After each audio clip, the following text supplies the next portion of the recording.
Hi guys, in this video you will learn how to create and manage Discord roles. Well, to do that, open your Discord application, then log in to your account. To create and manage roles on Discord, click on your server name,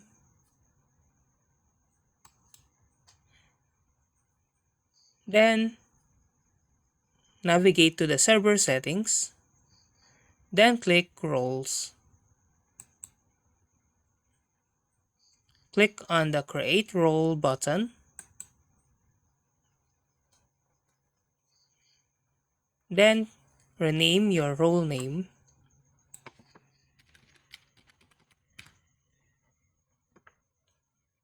Set permissions,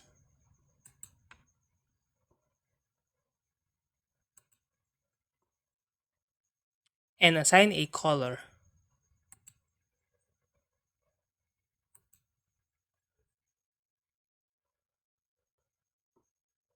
To manage roles, drag them to the reorder or click to customize. Then assign roles to the users by right-clicking their name.